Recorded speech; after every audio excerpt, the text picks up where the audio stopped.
Hello everyone, कैसे हैं आप सब लोग। I hope all of you are doing amazingly great. First of all welcome to this class. तो आज हम हैं मैट्रिसेस लेक्चर 4 पे। तो अभी तक हमने 3 लेक्चर्स कंप्लीट कर लिए हैं। पिछला लेक्चर आपको याद हो तो बहुत ही अमेजिंग लेक्चर रहा था। एडजॉइंट के बारे में हमने सीखा था लास्ट सेशन के अंदर, है ना। तो वो अच्छे से पढ़ लेना। एडजॉइंट के ऊपर बहुत सारे क्वेश्चंस आते हैं। तो आज की क्लास में हम कोशिश करेंगे कि ये पूरा चैप्टर हम रैप अप कर दें। उसके बाद में next lecture will be on previous year questions. ठीक है, तो चलिए इसी के साथ शुरू करते हैं आज की क्लास। ओके, सबसे पहले अपन लोग पढ़ने वाले हैं कैरेक्टरिस्टिक इक्वेशन के बारे में। ठीक है, हर मैट्रिक्स की उनकी कैरेक्टरिस्टिक इक्वेशन होती है जिसको वो सेटिस्फाई कर रही होती है। तो कैरेक्टरिस्टिक इक्वेशन क्या होती है देखते हैं। Let A be a square matrix, है ना। सिर्फ स्क्वायर मैट्रिक्स की कैरेक्टरिस्टिक इक्वेशन होती है बच्चा लोग। ठीक है, सिर्फ स्क्वायर मैट्रिसेस की ही कैरेक्टरिस्टिक इक्वेशन रहेगी। तो let A be a square matrix, then the polynomial determinant of a minus x I बराबर 0 is called as characteristic polynomial of a, है ना। सिर्फ अगर ये लिखा है determinant of a minus x I तो ये कैरेक्टरिस्टिक पॉलिनोमियल होता है। And the equation determinant of a minus x I is equal to 0 is called the characteristic equation of that matrix. तो कैरेक्टरिस्टिक इक्वेशन सिंपली अपने को ध्यान में रखनी है, ये होती है determinant of a minus x I. तो सपोज अगर मैट्रिक्स ए मैंने लिया है इस तरीके से a1 b1 c1 a2 b2 c2 a3 b3 c3, let's say बचा लोग दिस इज मैट्रिक्स ए। तो a माइनस एक्स आई क्या हो जाएगा। हाँ जी, a माइनस एक्स आई क्या हो गया। तो matrix A minus x times identity matrix, matrix A अपने सामने है a1 b1 c1 a2 b2 c2 a1 b1 c1 a2 b2 c2 a3 b3 c3। ठीक है, ये मैट्रिक्स ए हो गई minus x times identity matrix. तो identity matrix को अगर एक्स से मल्टीप्लाई करोगे तो diagonal elements x x x आ जाएंगे, राइट। बाकी सब तो जीरो होते ही है। आइडेंटिटी मैट्रिक्स में डायगोनल एलिमेंट्स 1 1 1 होते हैं, जिसको एक्स से मल्टीप्लाई किया तो ये आ जाएगा, है ना। और इसके डिटर्मिनेंट को हम लोग क्या कर देंगे, इक्वेट कर देंगे जीरो से। इसके डिटर्मिनेंट को इक्वेट कर देंगे जीरो से। तो इस मैट्रिक्स में से ये वाली मैट्रिक्स सब्ट्रैक्ट करोगे तो क्या मिलेगा अपने को। अपने को बेसिकली यहां पे मिलने वाला है डिटर्मिनेंट ऑफ, क्योंकि देखो डायगोनल एलिमेंट्स में से ही सब्ट्रैक्ट हो रही है चीजें, है ना। बाकी देखो b1 में से 0 सब्ट्रैक्ट किया तो कोई फर्क थोड़ी ना पड़ा, c1 में से 0 सब्ट्रैक्ट किया तो फर्क थोड़ी ना पड़ा, है ना। सिर्फ डायगोनल वाले एलिमेंट, जैसे a1 में से x सब्ट्रैक्ट होगा, b2 में से भी x सब्ट्रैक्ट होगा, c3 में से भी x सब्ट्रैक्ट होगा। तो अपने पास डायगोनल के अंदर a1 माइनस एक्स, है ना, b2 minus x and c3 minus x, diagonal के अंदर ये एलिमेंट्स रह गए। बाकी सारे एलिमेंट्स एज इट इज है। देखो b1 c1, है ना, यहाँ पे ये b1, इधर ये c1, इधर ये a2, इधर ये c2, इधर ये a3, इधर ये b3, इधर ये c3 माइनस एक्स। तो इस डिटर्मिनेंट को जब आप इक्वेट करोगे जीरो से, देखो ये एक डिटर्मिनेंट बन रहा है ना। इस डिटर्मिनेंट को जब इक्वेट करोगे जीरो से तो x के टर्म्स में एक इक्वेशन बनेगी। x के टर्म्स में जो इक्वेशन बनेगी उसी इक्वेशन को अपन बोलते हैं कैरेक्टरिस्टिक इक्वेशन। और कैरेक्टरिस्टिक इक्वेशन की खासियत यह है कि उसको मैट्रिक्स ए सेटिस्फाई कर रही होती है ना। कैरेक्टरिस्टिक इक्वेशन को मैट्रिक्स ए सेटिस्फाई कर रही होती है। जैसे देखो यहां पे x की जगह पे a रख दूं, अगर x की जगह पे a रख दिया तो ये क्या बनेगा, a minus A I. A minus A I क्या बनेगा, a minus A, that is null matrix only. और नल मैट्रिक्स का तो डिटर्मिनेंट इक्वल टू जीरो होता ही है। तो आप देख सकते हैं कि इसको मैट्रिक्स ए सेटिस्फाई कर रही है। तो जो भी x के टर्म्स में इक्वेशन बनेगी, उस इक्वेशन में अगर आप x की जगह पे a रख दोगे तो वो इक्वेशन सेटिस्फाइड रहेगी। ठीक है, तो इसका मतलब समझेंगे अपन एग्जांपल के थ्रू, थोड़ा और डिटेल में चीजें समझ में आएगी। बट यहां से आपको ये चीज ध्यान रखनी है कि किसी मैट्रिक्स की कैरेक्टरिस्टिक इक्वेशन क्या होती है। किसी मैट्रिक्स की कैरेक्टरिस्टिक इक्वेशन होती है determinant of a minus x I बराबर 0। ओके, और determinant of a minus x I क्या हो जाएगा। अगर आप डायरेक्टली यहां पे पहुंच जाए, ये वाला स्टेप करने की जरूरत ना पड़े हर बार, तो कैलकुलेशन बड़ी बचा लोगे आप। ठीक है, डायरेक्टली यहां पे समझना आ रहा है ना कि डायरेक्टली यहां पे कैसे पहुंचे, सिर्फ डायगोनल एलिमेंट से x माइनस कर दो। मैट्रिक्स ए में डायगोनल एलिमेंट से x x x माइनस किया तो डायगोनल एलिमेंट्स ये बन गए, बाकी सारे एलिमेंट्स एज इट इज हैं। तो इस डिटर्मिनेंट को जब आप इक्वेट करोगे जीरो से, जो एक्स के टर्म्स में इक्वेशन बनेगी उसी को अपन कैरेक्टरिस्टिक इक्वेशन ऑफ ए के नाम से जानेंगे। ठीक है, अब ये कैरेक्टरिस्टिक इक्वेशन ना कुछ महत्वपूर्ण बातें बता देती है, जैसे कि sum of roots of the characteristic equation, जो इक्वेशन बनेगी ना उसके सम ऑफ रूट्स किसको रिप्रेजेंट करेंगे, ट्रेस ऑफ मैट्रिक्स ए को रिप्रेजेंट करेंगे। Sum of roots will represent trace of matrix A, और ट्रेस क्या होता है बच्चा लोग, ट्रेस होता है सम ऑफ डायगोनल एलिमेंट्स। ठीक है, डायगोनल एलिमेंट्स के सम को ही अपन क्या बोलते हैं, ट्रेस बोलते हैं। तो जो इक्वेशन बन रही है ना, एक्स के टर्म्स में क्यूबिक बन जाएगी, है ना। अगर डिग्री 3 की है तो एक्स के मतलब ऑर्डर 3 की है तो एक्स के टर्म्स में क्यूबिक बनेगी, ऑर्डर 2 की मैट्रिक्स है तो एक्स के टर्म्स में क्वाड्रेटिक बनेगी। तो उसका जो सम ऑफ रूट्स होगा, सम ऑफ रूट्स हमें बताएगा, क्या बताएगा, ट्रेस ऑफ दैट मैट्रिक्स बताएगा।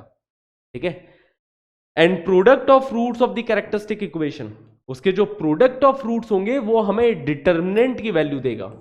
ठीक है, उस इक्वेशन के प्रोडक्ट ऑफ रूट्स अपने को डिटर्मिनेंट की वैल्यू देगा। यहां से ऑब्जर्व भी कर सकते हैं बच्चा लोग, ये जो इक्वेशन बनेगी उसके जो सम ऑफ रूट्स आएंगे वो अपने को a1 plus b2 plus c3 की वैल्यू देने वाला है। ठीक है, मतलब ट्रेस ऑफ दिस मैट्रिक्स की वैल्यू देने वाला है। तो बस ये दोनों पॉइंट्स अच्छे से ध्यान में रखें कि भैया सम ऑफ रूट्स किसको रिप्रेजेंट करेंगे, उस इक्वेशन के ट्रेस ऑफ ए को रिप्रेजेंट करेंगे। दूसरा पॉइंट भी अच्छे से ध्यान में रखें कि प्रोडक्ट ऑफ रूट्स किसको रिप्रेजेंट करेंगे, डिटर्मिनेंट की वैल्यू को रिप्रेजेंट करेंगे। ओके, चलिए एक एग्जांपल करते हैं। देखो मैट्रिक्स ए ये दे रखी है एंड एफ एक्स देखो एक क्वाड्रेटिक दे रखी है, quadratic equation. Show that F of A बराबर 0। अब ये जो इक्वेशन है ना, अगर एफ ऑफ ए 0 आ रहा है मतलब ये जो इक्वेशन है वो कैरेक्टरिस्टिक इक्वेशन ऑफ ए ही लिखा है। देखो कैरेक्टरिस्टिक इक्वेशन ऑफ ए कैसे जनरेट करेंगे। ठीक है, कैरेक्टरिस्टिक इक्वेशन ऑफ ए मतलब ऐसी इक्वेशन जिसको मैट्रिक्स से सेटिस्फाई करता हो वो कैरेक्टरिस्टिक इक्वेशन, तो वो आती है determinant of a minus x I बराबर 0। आप देख सकते हैं इस इक्वेशन को a सेटिस्फाई करता है, x की जगह पे a रख देंगे तो ये सेटिस्फाई कर ही रहा है। अब चलिए इक्वेशन बनाते हैं x के टर्म्स में, तो determinant of a minus x I आ जाएगा determinant of 2 minus x 2 minus x और ये 3 माइनस 1। समझना इस स्टेप को, सिर्फ देखो डायगोनल एलिमेंट से x सब्ट्रैक्ट कर दिया, सिर्फ और सिर्फ डायगोनल एलिमेंट से x सब्ट्रैक्ट कर दिया। देखो मैट्रिक्स A के डायगोनल एलिमेंट से x सब्ट्रैक्ट होगा, क्योंकि xi क्या होने वाला है, x टाइम्स i क्या होने वाला है, डायगोनल एलिमेंट्स में x आने वाले हैं, बाकी सारे एलिमेंट्स तो 0 है। तो सिर्फ अपन ने डायगोनल एलिमेंट से x को सब्ट्रैक्ट किया है, तो ये जो इक्वेशन बनी है that is the characteristic equation of matrix A। Expand कर दो तो 2 minus x into 2 minus x which is 2 minus x का स्क्वायर माइनस ऑफ माइनस 3 तो मतलब प्लस 3 बराबर 0। तो इक्वेशन बन रही है x square minus 4x plus 4 plus 3 बराबर 0, मतलब x square minus 4x plus 7 बराबर 0। ये जो इक्वेशन बनी है ना बच्चा लोग, इस इक्वेशन को मैट्रिक्स A सेटिस्फाई कर रहा होगा। मतलब कि a स्क्वायर है ना, x की जगह पे a रख दूं तो a square minus 4a plus 7i will be equal to a null matrix, है ना। x की जगह पे a रखा तो a square minus 4a plus 7 मत रहने देना, 7i बना देना उसको, क्योंकि देखो a स्क्वायर एक मैट्रिक्स आएगी, a एक मैट्रिक्स आएगी, तो मैट्रिक्स में आप मैट्रिक्स ही ऐड करोगे ना, मैट्रिक्स में 7 ऐड करोगे तो ये सेंस बनेगा नहीं। तो मैट्रिक्स में मैट्रिक्स ही ऐड होगी या फिर सब्ट्रैक्ट होगी, तो 7 की जगह पे क्या लिख दिया, बस 7i लिख दिया। अब एक बार चेक कर लेते, वेरीफाई कर लेते, क्या पता सेटिस्फाई कर रही है नहीं कर रही, वो तो करेगी ही, क्योंकि स्टार्टिंग से ही अपन जिसको लेके चले थे उसको मैट्रिक्स A सेटिस्फाई कर ही रही है, उसके बाद में तो अपन ने एक्सपेंड किया बस सिंपली। तो एक बार चेक कर लेते कि देखो a स्क्वायर की वैल्यू क्या हो जाएगी बच्चा लोग, a square is equal to matrix A 2 3 minus 1 2 into matrix A 2 3 minus 1 2। तो जब इनको मल्टीप्लाई किया तो रो इंटू कॉलम वे से मल्टीप्लाई होगा, तो फर्स्ट रो यहाँ पे फर्स्ट कॉलम के साथ मल्टीप्लाई होगा, तो इधर देखो 2 2 जा 4 4 माइनस 3 मतलब इधर ये 1 बन गया। देखो 2 2 जा 4 4 माइनस 3 1। फिर फर्स्ट रो सेकंड कॉलम के साथ 2 3 जा 6 प्लस 2 3 जा 6 6 प्लस 6 यहाँ पे 12 बन जाएगा। फिर सेकंड रो फर्स्ट कॉलम के साथ तो minus 1 into 2 minus 2 2 into minus 1 minus 2 again, तो मतलब माइनस 4 बन गया। अब सेकंड रो सेकंड कॉलम के साथ मल्टीप्लाई होगा तो minus 1 into 3 that is minus 3 2 into 2 4 4 minus 3 मतलब 1 बन गया। तो ये अपने पास मैट्रिक्स ए स्क्वायर आई है, ठीक है। तो रख देते हैं मैट्रिक्स ए स्क्वायर की वैल्यू यहां पे। तो ए स्क्वायर अपने पास आई है 1 12 माइनस 4 1 माइनस 4 टाइम्स मैट्रिक्स ए क्या है 2 3 minus 1 2 plus 7 times identity matrix में डायगोनल में 1 होते हैं, बाकी सारे 0 इज इक्वल टू क्या, देखो नल मैट्रिक्स आ रहा है क्या इनका सब। तो ये कितना बन गया 1 12 माइनस 4 1, माइनस 4 को अंदर मल्टीप्लाई कर दो, है ना, या फिर समझो कि 4 को अंदर मल्टीप्लाई कर दिया, तो 4 को अंदर मल्टीप्लाई किया तो यहाँ पे 8 बन जाएगा, यहाँ पे 12, यहाँ पे माइनस 4, यहाँ पे 8, प्लस यहाँ पे 7 को अंदर मल्टीप्लाई कर दिया तो 7 0 0 7 इज इक्वल टू, क्या ये सही बात है, क्या सेटिस्फाई हो रहा है? देखो 1 माइनस 8 प्लस 7, क्या 0 मिलेगा? 1 माइनस 8 प्लस 7, हाँ जी सर 0 ही मिलेगा। इधर देखो 12 माइनस 12 प्लस 0, हाँ जी 0 मिलने वाला है। Minus 4 minus of minus 4 plus 0, that will be 0 only. 1 minus 8 plus 7, 1 minus 8 plus 7 again 0। तो लेफ्ट हैंड साइड भी null matrix and right hand side is also a null matrix, है ना। 0 से अपन किसको रिप्रेजेंट करते हैं? नल मैट्रिक्स को represent करते हैं। तो आप देख सकते हैं कि देखो कैरेक्टरिस्टिक इक्वेशन हमने बना दी, मैट्रिक्स दे रखी थी, मैट्रिक्स से अपन ने एक कैरेक्टरिस्टिक इक्वेशन बना दी, फिर वेरीफाई हमने कर लिया कि देखो जो कैरेक्टरिस्टिक इक्वेशन बन रही है उसको मैट्रिक्स ए सेटिस्फाई कर रहा है, तो यहां पे ये वेरीफाई कर दिया मैट्रिक्स ए रख के, ठीक है। अब ये कैरेक्टरिस्टिक इक्वेशन ना अपने आप में बड़ी काम की इक्वेशन होती है, ठीक है, बहुत काम की इक्वेशन होती है, क्योंकि कैरेक्टरिस्टिक इक्वेशन क्या बातें बताती है, इसके सम ऑफ रूट्स क्या बताएंगे। जैसे ये कैरेक्टरिस्टिक इक्वेशन है, इसका जो सम ऑफ रूट्स है, सम ऑफ रूट्स किसको रिप्रेजेंट करेंगे बच्चा लोग? सम ऑफ रूट आ रहा है minus B by a which is equal to 4, that will represent the trace of the matrix A, जो दिखाई भी दे रहा है, देखो 2 प्लस 2 इज ट्रेस, मतलब 4 मिल रहा है। और जिसका प्रोडक्ट ऑफ रूट्स है, इस इक्वेशन के प्रोडक्ट ऑफ रूट्स कितना आ रहा है? C upon A 7 upon 1 which is 7। तो ये किसको रिप्रेजेंट करेगा? ये इसके डिटर्मिनेंट की वैल्यू को रिप्रेजेंट करेगा, देखो इसके डिटर्मिनेंट की वैल्यू 7 ही है। समझ में आई बात है? क्लियर है? तो कैरेक्टरिस्टिक इक्वेशन जनरेट कैसे करनी है, कैरेक्टरिस्टिक इक्वेशन होती क्या है, ये बात हमें क्लियर है, और कैरेक्टरिस्टिक इक्वेशन क्या क्या चीजें रिप्रेजेंट करती है। तो आपके सामने देखो बहुत ही प्यारा सा ये सवाल है, मैट्रिक्स ए गिवन है, F X is equal to एक क्यूबिक दे रखी है, ठीक है। इफ ए सेटिस्फाइज, है ना, अगर ए इस इक्वेशन को सेटिस्फाई कर रहा है, मतलब ये कैरेक्टरिस्टिक इक्वेशन ऑफ ए लिखी है। ये क्या लिखा है? कैरेक्टरिस्टिक इक्वेशन ऑफ ए लिखा है, बिकॉज दे रखा है सवाल में कि ए सेटिस्फाइज दिस इक्वेशन, अगर ए इस इक्वेशन को सेटिस्फाई कर रहा है तो ये कैरेक्टरिस्टिक इक्वेशन ऑफ ए लिखा है। क्लियर इतनी बातें? ठीक है। तो हमें अल्फा और गामा की वैल्यू बतानी है। अल्फा देखो यहां पे बैठा ही है, इस अल्फा की वैल्यू बतानी है, और इस इक्वेशन में ये गामा की वैल्यू अपने को बतानी है। ओके, तो इस इक्वेशन के सम ऑफ रूट्स अपन निकाल सकते हैं। सम ऑफ रूट्स क्या मिल गया बच्चा लोग? sum of roots is equal to minus b by a, that is equal to plus 8, and this will represent the trace of matrix A, right? तो ये trace of matrix A represent करेगा।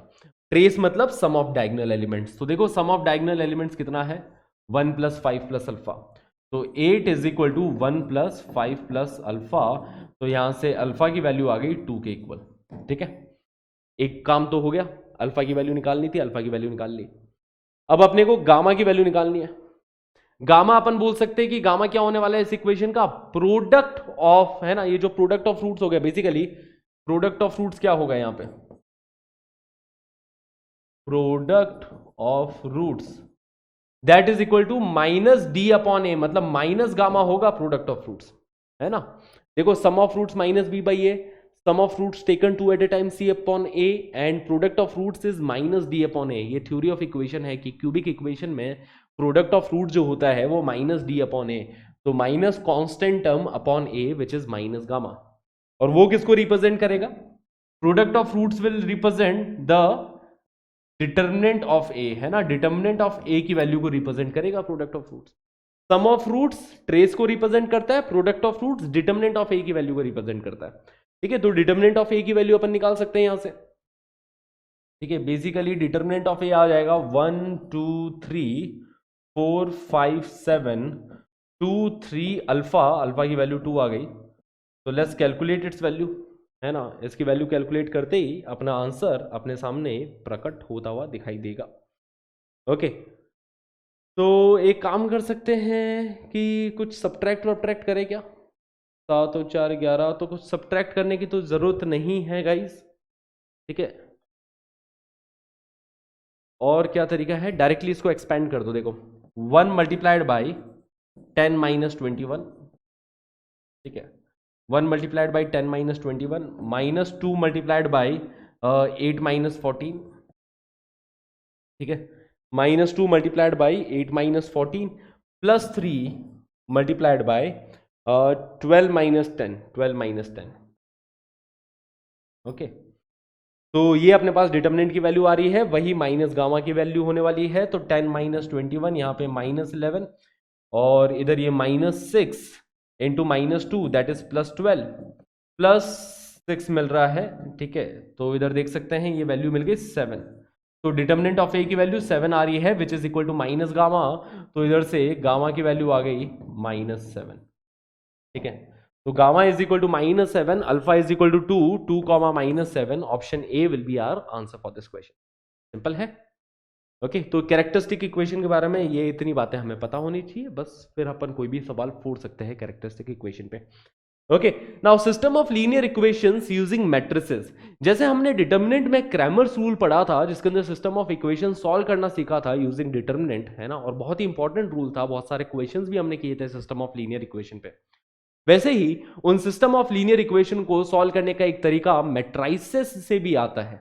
Okay, अब JEE point of view से मैं बता दूं कि JEE point of view से भी पता होना चाहिए चीज, बट ये ज्यादा काम आपके आने वाली है बोर्ड्स में, ठीक है। बोर्ड्स में ज्यादा आपके ये काम आएगी, है ना। बोर्ड्स के अंदर हो सकता है वो आपसे पूछे system of linear equation solve करो यूजिंग मैट्राइसेस। तो कैसे अपन सॉल्व करेंगे देखना है यहाँ पे कि एक सिस्टम ऑफ लीनियर इक्वेशन हमारे सामने दे रखी है।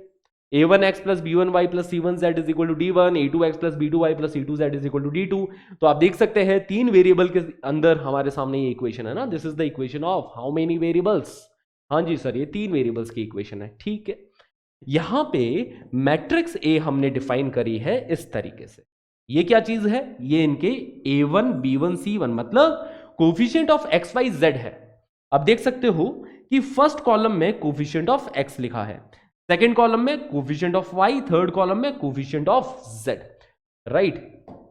तो इस तरीके से अपन ने मैट्रिक्स ए डिफाइन कर दी, बहुत बढ़िया। मैट्रिक्स x हमने डिफाइन करी है, वो है वेरिएबल एक्स वाई जेड की, ठीक है। तो ये 3x3 की मैट्रिक्स हो गई, ये 3x1 की मैट्रिक्स है, राइट बचा लो, किसके अंदर 3 तो रो है और कॉलम एक ही है, बहुत बढ़िया। मैट्रिक्स भी है, वो भी एक कॉलम मैट्रिक्स है ना, मतलब 3 रोज और उसमें एक कॉलम है, एक ही कॉलम है, तो उसको अपन कॉलम मैट्रिक्स के नाम से जानते हैं। Matrix B is the matrix of these constant terms d1 d2 d3। अब यहां पे एक सत्य वचन आता है।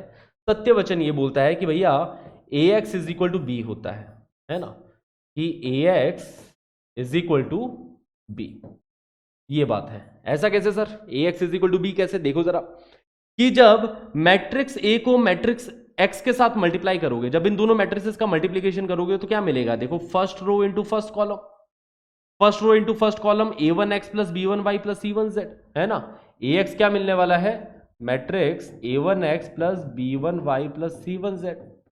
ये फर्स्ट रो के एलिमेंट हो गए।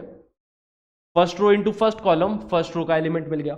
फिर second row into second column, second row का एलिमेंट मिलेगा, जो कि मिल रहा है a2x plus b2y plus c2z।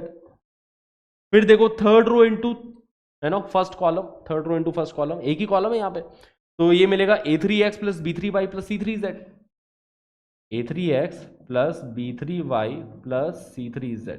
तो ये भी देखो 3x1 की मैट्रिक्स है, 3 रोज है और कॉलम इसके अंदर कितनी है, एक ही कॉलम है, एक ही कॉलम है 3x1 की। और वो मिलना भी था, देखो यार 3x3 की मैट्रिक्स को अगर 3x1 की मैट्रिक्स के साथ मल्टीप्लाई करोगे तो रिजल्टेंट तो 3x1 का ही मिलेगा। हाँ जी, is equal to matrix B. Matrix B क्या है, d1 d2 d3, d1 d2 d3। क्या ये दोनों इक्वल है, यही तो सिस्टम ऑफ लीनियर इक्वेशन लिख रखी थी कि a1x plus b1y plus c1z बराबर d1। क्योंकि जब अपन दो मैट्रिसेस को इक्वेट करते हैं तो उनका ऑर्डर सेम होना चाहिए। देखो ऑर्डर दोनों का सेम है, दोनों 3x1 की मैट्रिक्स है, ऑर्डर दोनों का हूबहू बराबर। और हर एक करस्पॉन्डिंग एलिमेंट सेम होना चाहिए, जो अपन देख भी सकते हैं a1x plus b1y plus c1z d1 के इक्वल है, a2x plus b2y plus c2z d2 के इक्वल है, a3x plus b3y plus c3z d3 के इक्वल है। यही तो सिस्टम ऑफ लीनियर इक्वेशन है।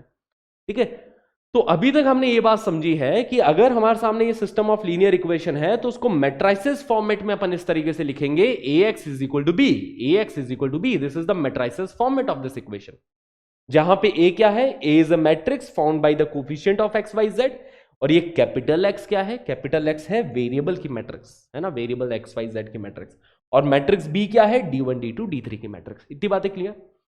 अब देखो इसी इक्वेशन को यूज करते हुए अपन सिस्टम ऑफ लीनियर इक्वेशन निकाल लेंगे, मतलब सॉल्यूशन निकाल लेंगे, एक्स वाई जेड की वैल्यूज निकाल लेंगे। कैसे? क्योंकि हमें पता है कि ax बराबर b, ये चीज हमें पता है, और अगर a इनवर्स एग्जिस्ट कर रहा है, determinant of A non zero है, ए इनवर्स अगर एग्जिस्ट कर रहा है तो दोनों साइड ए इनवर्स से मल्टीप्लाई कर दो, तो A inverse into A into X is equal to A inverse into B. A inverse से क्या किया है, प्री मल्टीप्लाई किया है ना, पहले मल्टीप्लाई किया है। देखो ए एक्स से पहले ए इनवर्स, तो वहां पे भी राइट हैंड साइड में बी से पहले ए इनवर्स को मल्टीप्लाई किया है। ठीक है, pre multiplying by A inverse, pre multiply by A inverse. तो ए इनवर्स से प्री मल्टीप्लाई करोगे तो ए इनवर्स इंटू ए तो आइडेंटिटी मैट्रिक्स बन जाएगा, identity matrix into matrix x ही रह जाएगा, और मैट्रिक्स एक्स की वैल्यू आ जाएगी, मतलब जो वेरिएबल की मैट्रिक्स थी एक्स वाई जेड की वैल्यू प्रकट हो जाएगी। यहां से राइट हैंड साइड को सॉल्व करना है। अब ए इनवर्स की वैल्यू रख दो। ए इनवर्स अपन ने लास्ट क्लास में देखा था कि 1 upon determinant of A into adjoint of A होता है। ए इनवर्स की वैल्यू ये होती है 1 upon determinant of A into adjoint of A multiplied by matrix B. तो ये अपने पास में मैट्रिक्स एक्स आ गई है ना, ये चीज यहां पे लिखी है कि adjoint of A upon determinant of A into matrix B. Okay, that is our solution. वही अपने पास सॉल्यूशन है एक्स वाई जेड। ठीक है, वही अपने पास सॉल्यूशन है। अब सवाल उठता है कि सर क्या पता ए इनवर्स एग्जिस्ट ही ना कर रहा हो, कि ऐसा भी तो हो सकता है सर डिटर्मिनेंट ऑफ ए 0 हो जाए, ए इनवर्स एग्जिस्ट ही ना कर रहा हो, तब क्या सॉल्यूशंस होंगे? तो वो नंबर ऑफ सॉल्यूशंस वाला पार्ट हो गया, उसके ऊपर अपन थोड़ी देर में आते हैं। पहले एक बार इसके ऊपर प्रैक्टिस कर लेते हैं कि अगर ए नॉन जीरो है तो अपन सॉल्यूशन कैसे निकालेंगे यूजिंग दीज मैट्रिसेस। ठीक है, तो चलिए प्रैक्टिस करते हैं अपन। अब यहां पे हमें इन लीनियर इक्वेशन को सॉल्व करना है। इक्वेशन क्या है, 2x प्लस वाई बराबर 1 एंड x माइनस वाई बराबर 3। तो यहां पे मैट्रिक्स ए अपन ने डिफाइन करी है, जो कि है बाय द मैट्रिक्स ए क्या है, हाँ जी, कोफिशिएंट से बनी मैट्रिक्स है ना, coefficient of x, coefficient of y 2 1। यहां पे देखो coefficient of x 1, coefficient of y -1, ये होगी मैट्रिक्स ए। ठीक है, मैट्रिक्स x आप समझते हो, यहां पे दो ही वेरिएबल है x एंड y, तो ये होगी मैट्रिक्स x। और कांस्टेंट टर्म से बनी मैट्रिक्स को अपन मैट्रिक्स b बोलेंगे। कांस्टेंट टर्म क्या है, 1 एंड 3। तो एक बात समझ में आती है कि ax बराबर b है ना, ax बराबर b। देखो मैट्रिक्स a को मैट्रिक्स x से मल्टीप्लाई करोगे तो ये मिलेगा, तो 2x प्लस वाई बराबर 1, x माइनस वाई बराबर 3। ठीक है, तो अपने को x चाहिए तो दोनों साइड a इनवर्स से मल्टीप्लाई कर दो, तो x बराबर a inverse into matrix b। a inverse क्या होता है, 1 upon determinant of a into adjoint of a। ठीक है, इनटू अपन मैट्रिक्स बी करने वाला है। मैट्रिक्स बी तो पता है, मैट्रिक्स बी क्या है 1 3। ठीक है, तो मैट्रिक्स बी यहां पे लिख रहा हूं मैं 1 3। ओके, ये मैट्रिक्स बी लिख दी। अब एडजॉइंट ऑफ ए आप निकाल सकते हो क्या बच्चा लोग? एडजॉइंट निकालने का तरीका बताया था। अच्छा, सबसे पहले डिटर्मिनेंट ऑफ ए कितना है, यहां से अपन देख सकते हैं determinant of A is equal to -2 -1 -3 है डिटर्मिनेंट ऑफ ए। ठीक है, -3, तो 1 अपॉन डिटर्मिनेंट ऑफ ए मतलब -1/3, 1 upon determinant of A into adjoint of A. Adjoint of A क्या कैसे निकालेंगे कि डायगोनल एलिमेंट्स को इंटरचेंज कर देंगे। एडजॉइंट निकालने के लिए interchange the diagonal elements, diagonal elements -1 2 बन जाएगा, एंड ऑफ डायगोनल एलिमेंट्स का साइन बदल दो। ठीक है, तो ये जो मैट्रिक्स है वो है adjoint of A. Okay, 2x2 के अंदर तो हमने ये ट्रिक सीखी थी ना। 2x2 के अंदर ट्रिक क्या है कि डिटर्मिनेंट है ना, एडजॉइंट निकालने के लिए डायगोनल एलिमेंट्स को इंटरचेंज मारो, डायगोनल एलिमेंट्स को इंटरचेंज कर दिया, ऑफ डायगोनल एलिमेंट्स का बस साइन बदल दो। ठीक है, तो 1 यहां पे -1 हो जाएगा, इधर ये 1 -1 हो गया। क्लियर है? तो ये हमने एडजॉइंट ऑफ ए लिख दिया, multiply by matrix B multiplied by 1 3। Okay, तो चलिए इनको मल्टीप्लाई करते हैं। तो -1/3 टाइम्स, अभी -1/3 को अपन बाहर ही रखते हैं। ओके, तो मल्टीप्लाई होगा first row into first column. तो -1 1 से मल्टीप्लाई होके यहाँ पे -1 बनाएगा, -1 3 से मल्टीप्लाई होके -3 बना देगा। सही बात है, हाँ जी। अब second row into first column, तो -1 इंटू 1 -1 एंड 3 इंटू 2 +6 ऐसा बन रहा है। तो विच इज -1/3 टाइम्स -1 -3 -4 बन गया, -1 +6 +5 बन जाएगा। अब -1/3 को आप अंदर मल्टीप्लाई कर दो, है ना, -1/3 को अंदर मल्टीप्लाई कर दो। तो -4 जब -1/3 से मल्टीप्लाई होगा तो ये +4/3 बन जाएगा। 5 जब -1/3 से मल्टीप्लाई होगा तो -5/3 बन जाएगा। तो ये अपने पास में वेरिएबल मैट्रिक्स की वैल्यू आई है। बेसिकली यही अपने पास में x एंड y की वैल्यू आई है। तो x बराबर 4/3 एंड y बराबर -1/3 -5/3 सेटिस्फाइज दिस इक्वेशन। देख भी सकते हैं यार कि x की जगह 4/3 रखूं और y की जगह -5/3 रखूं तो क्या इक्वेशन सेटिस्फाइड है क्या? ये इक्वेशन तो साफ साफ दिख रही है सेटिस्फाइड। ये इक्वेशन भी दिख रही है कि ये बनेगा 8/3 -5/3, बिल्कुल। तो यही इसके सॉल्यूशन है 4/3 कॉमा, है ना। तो इधर से x कॉमा वाई की वैल्यू आ रही है बच्चा लोग किसके इक्वल, 4/3 कॉमा -5/3। देखो सिंपल है, इजी पीजी। ध्यान से देख ले इसको।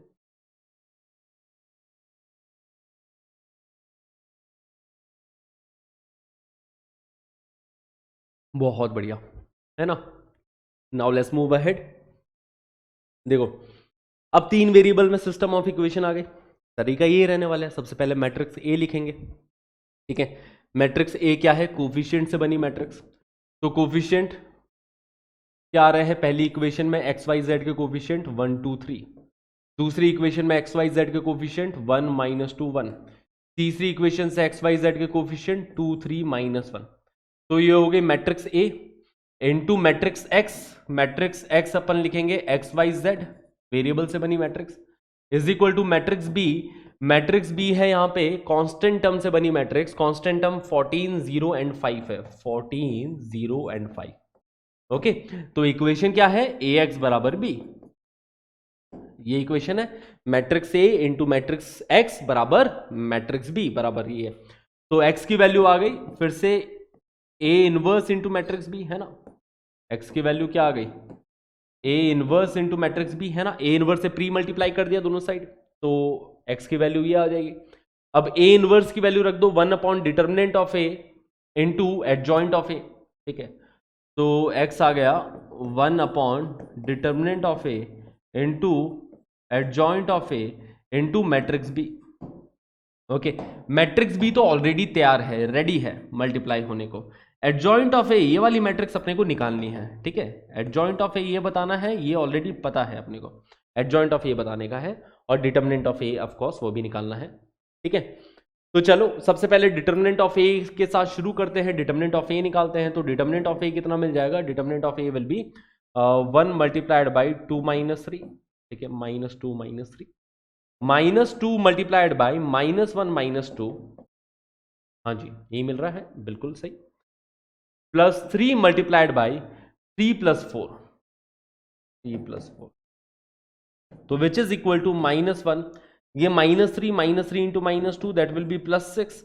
ये 7 7 3 21, 21 -1 20, 20 + 6 26। तो ये अपने पास डिटर्मिनेंट ऑफ ए मिल रहा है। ठीक है, डिटर्मिनेंट ऑफ ए की वैल्यू 26, एक नॉन जीरो वैल्यू मिल रही है, बहुत ही बढ़िया बात है। ठीक है, जीरो मिल रहा होगा तो क्या होगा वो मैं अभी आपको थोड़ी देर में समझाऊंगा, बट पहले तो अपन इसको यूज करना सीखते हैं। ठीक है, इस रूल को। तो डिटर्मिनेंट ऑफ ए निकाल लिया, डिटर्मिनेंट ऑफ ए की वैल्यू रख दूंगा। अब एडजॉइंट ऑफ ए की वैल्यू की जरूरत पड़ने वाली है, राइट।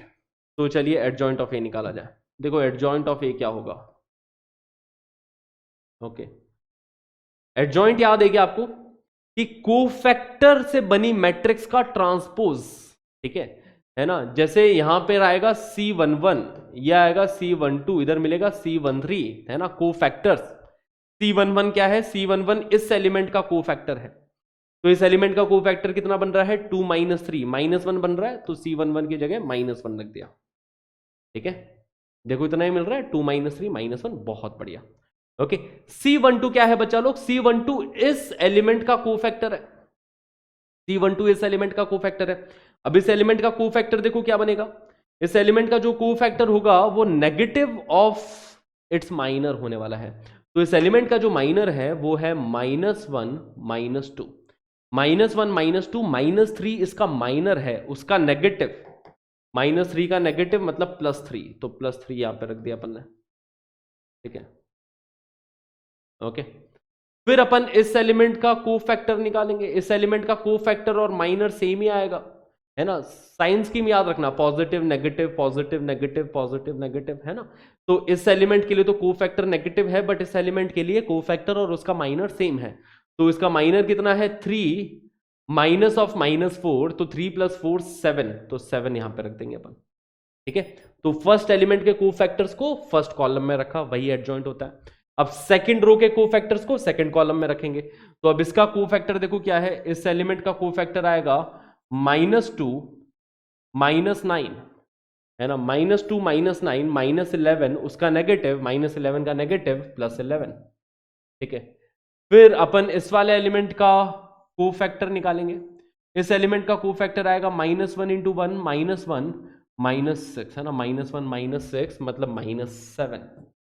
ओके, फिर अपन इस वाले एलिमेंट का कोफैक्टर निकालेंगे जो कि आएगा 3 × 1 3 4। ठीक है, 3 4 का नेगेटिव, है ना, तो मतलब ये +1 आ जाएगा। ठीक है, तो एडजॉइंट हमने निकालना सीखा है, बस आप अच्छे से प्रैक्टिस कर लीजिए ताकि आप फटाफट एडजॉइंट निकाल सके, है ना। तो इस वाले एलिमेंट का अपन कोफैक्टर निकालते हैं। इस एलिमेंट का कोफैक्टर आएगा 2 + 6, 2 + 6 मिलेगा। हाँ जी, ठीक है, तो ये मिल गया 8। फिर इस वाले एलिमेंट का कोफैक्टर निकालेंगे, वो मिलेगा 1 - 3 1 - 3 -2 का नेगेटिव +2। इस वाले एलिमेंट का कोफैक्टर आएगा -2 मतलब -4। ये अपने पास एडजॉइंट ऑफ ए मिल गया। ठीक है, अब हमारा जो फाइनल आंसर होगा, जो मैट्रिक्स एक्स होने वाली है, और matrix x is equal to 1 upon determinant of A, determinant of A 26 आ रहा है, multiplied by adjoint of A, adjoint of A -1 11 8 3 -7 2 7 1 -4, adjoint of A into matrix B. Matrix B क्या है? 1405, है ना, into matrix B. Adjoint of A की value रख दी यहां पे, अब मैट्रिक्स बी की वैल्यू रख रहा हूं जो कि आ रही है 1405। लेट्स कैलकुलेट दिस, है ना। पहले इन दोनों का मल्टीप्लीकेशन कैलकुलेट कर देते हैं, फिर 1/26 को अंदर बाद में मल्टीप्लाई कर देंगे। ओके, तो देखेंगे जरा बच्चा लोग, 1/26 टाइम्स, सबसे पहले फर्स्ट रो फर्स्ट कॉलम से मल्टीप्लाई होगी, तो -1 × 14 -14, 11 × 0 दैट इज 0, 8 5 सा 40, है ना। तो -14 + 40 मिल रहा है, बहुत बढ़िया। अब सेकेंड रो को इसके साथ मल्टीप्लाई करेंगे, तो 14 3 सा 42, -7 × 0 0 +5 × 2 10, है ना। तो कितना मिल रहा है? 42 + 10 मिल रहा है, राइट। 42 + 10, करेक्ट। अब थर्ड कॉलम को मल्टीप्लाई करते हैं इससे, तो 14 7 सा 98, है ना। फिर 1 × 0 दैट इज 0, 5 × -4 20, है ना। 98 - 20, ठीक है, ये मिल रहा है। ओके, क्लियर है। तो ये मिल जाएगा 1/26 times -14 + 40 that will B +26, 42 + 10 that will B 52, 98 - 20 that is 78।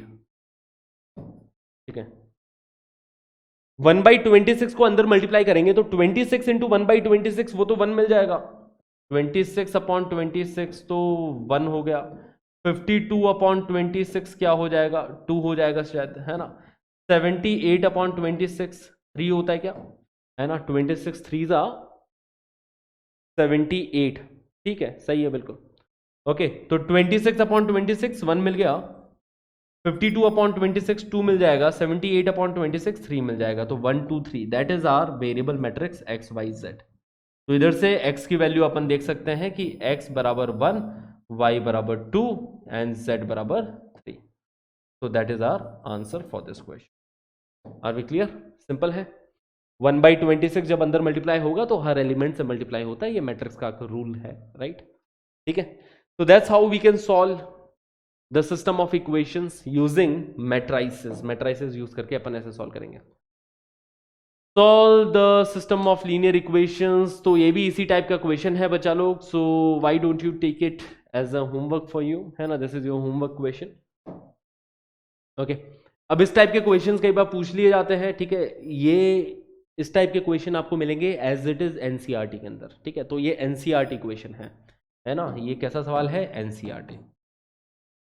Board के अंदर भी आ सकते हैं, बहुत ही प्यारा सा और इजी सा क्वेश्चन है ये।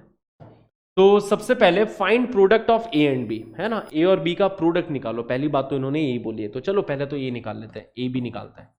ए बी क्या है? मैट्रिक्स ए है -5 1 3 7 1 -5 1 -1 1 इनटू मैट्रिक्स बी है 1 1 2 3 2 1 2 1 3।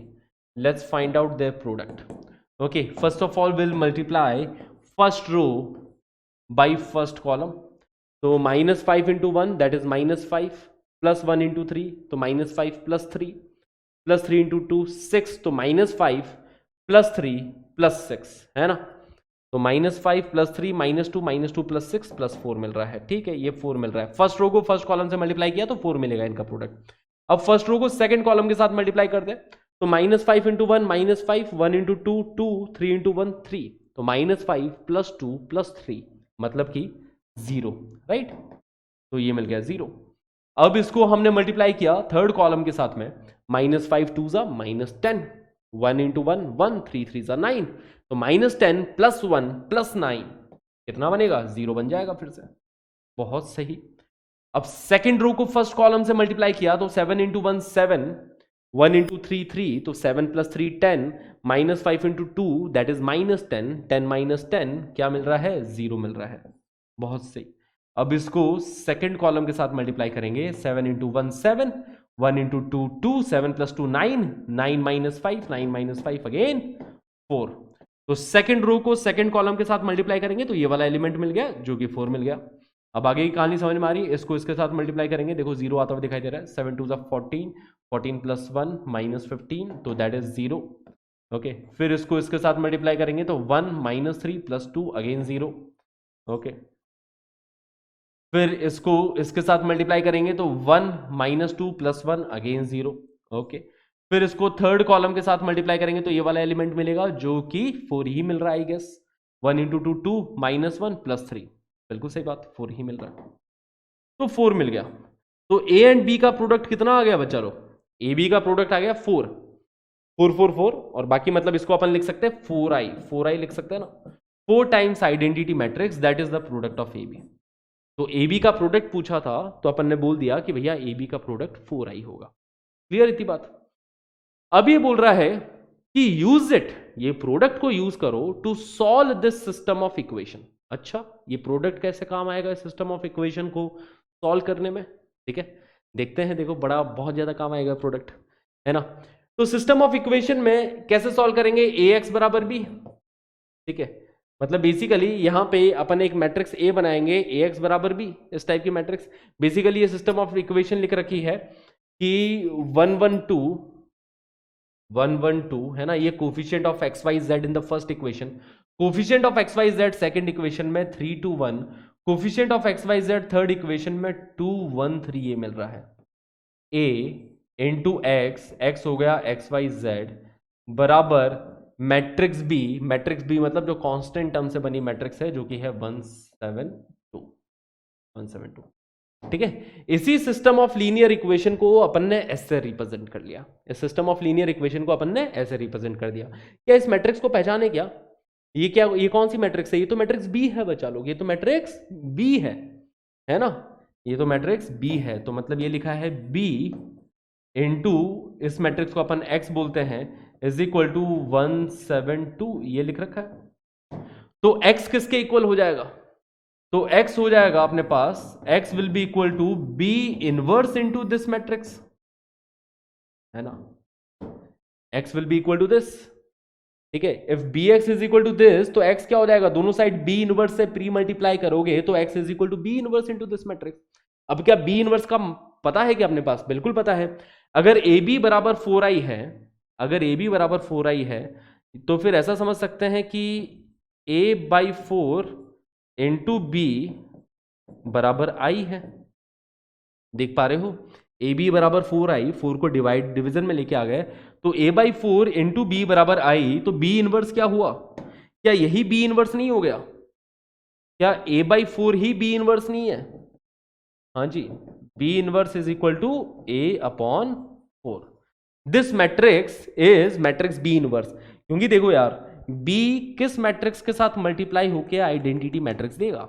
बी इनवर्स के साथ ही मल्टीप्लाई होके आइडेंटिटी मैट्रिक्स देगा, है ना। सिंपल सी बात है। देखो, b किसके साथ मल्टीप्लाई होके आइडेंटिटी मैट्रिक्स देगा? b को जब अपन b इनवर्स के साथ मल्टीप्लाई करेंगे तब वो आइडेंटिटी मैट्रिक्स देगा। और जो A B is equal to 4i थी, उसको अपन ने ऐसा लिख दिया कि a बाई 4 इंटू बी बराबर आई, तो ये जो a बाई 4 है वही तो b इनवर्स है। ठीक है, तो b इनवर्स इंटू बी बराबर आई, तो b इनवर्स है बेसिकली a अपॉन 4। तो यहाँ पे b इनवर्स की वैल्यू अपन रख देंगे, b इनवर्स की वैल्यू क्या रख देंगे? 1/4 टाइम्स मैट्रिक्स ए।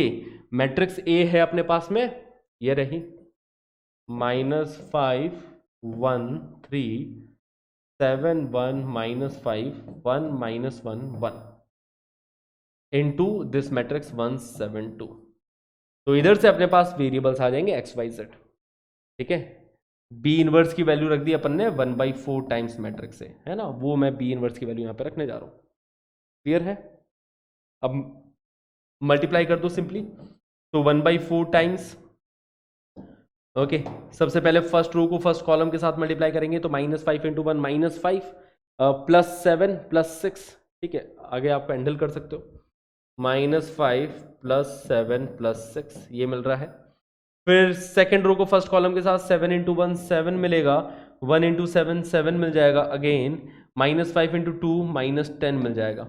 ओके, सेकेंड रो को इसके साथ मल्टीप्लाई किया। अब थर्ड रो को इसके साथ मल्टीप्लाई करोगे तो 1 into 1 that is 1, 7 into -1 that is -7, 2 into 1 that is +2।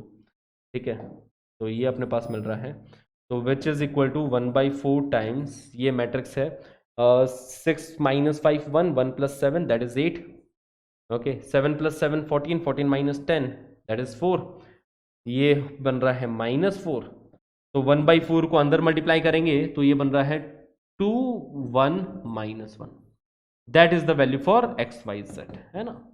ये अपने पास मैट्रिक्स एक्स आ गई, एक्स की वैल्यू 2, वाई की वैल्यू 1, जेड की वैल्यू -1, इस इक्वेशन को सेटिस्फाई करेगी।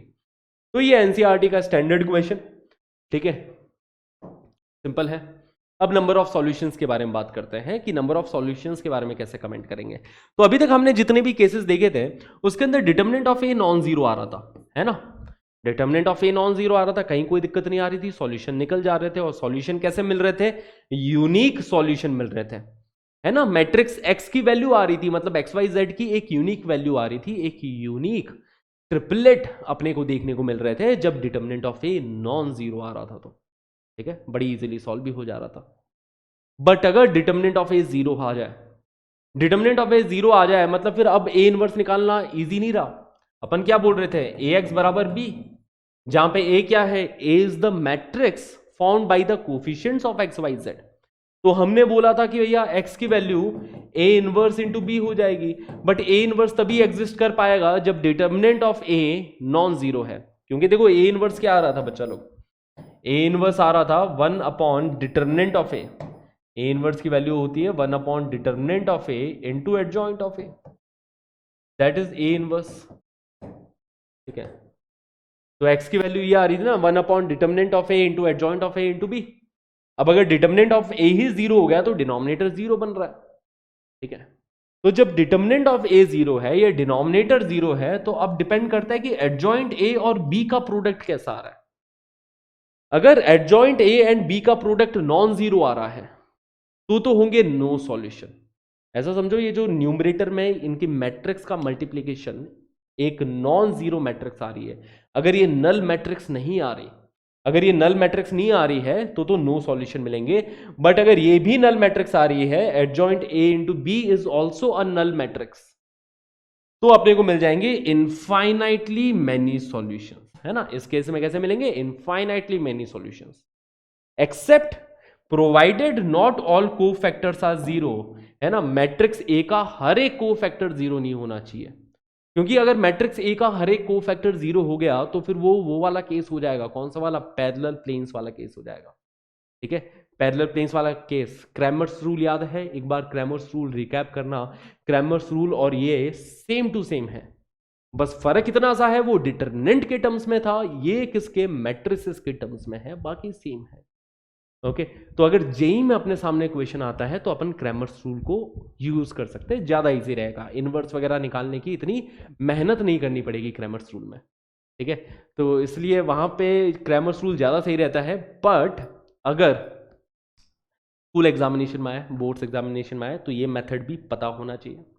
जेई में भी हो सकता है कि थ्योरी के ऊपर क्वेश्चन पूछ ले मैट्रिसेस की, है ना, मैट्रिसेस की थ्योरी के ऊपर क्वेश्चन पूछ ले कि बताओ कि जब डिटरमिनेंट ऑफ ए जीरो हो and adjoint of A into B non zero हुआ तो सिस्टम ऑफ इक्वेशन के कितने सॉल्यूशन होंगे। तो आपको पता होना चाहिए कि सिस्टम ऑफ इक्वेशन के नो सॉल्यूशन होंगे, ठीक है।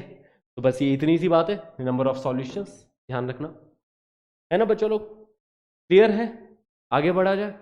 अब एक आखिरी टॉपिक इस चैप्टर का, एलिमेंट्री ऑपरेशन ऑफ मैट्रिक्स, ठीक है। ये पर्टिकुलर जो टॉपिक है सिर्फ और सिर्फ बोर्ड्स के लिए है, जेई में कोई रिश्ता नहीं है, ठीक है। जेई में क्वेश्चंस भी नहीं आते हैं इस टॉपिक के, तो ये पर्टिकुलर टॉपिक मैं बोलूंगा सिर्फ और सिर्फ बोर्ड्स के लिए आपको पढ़ा रहा हूं, ठीक है।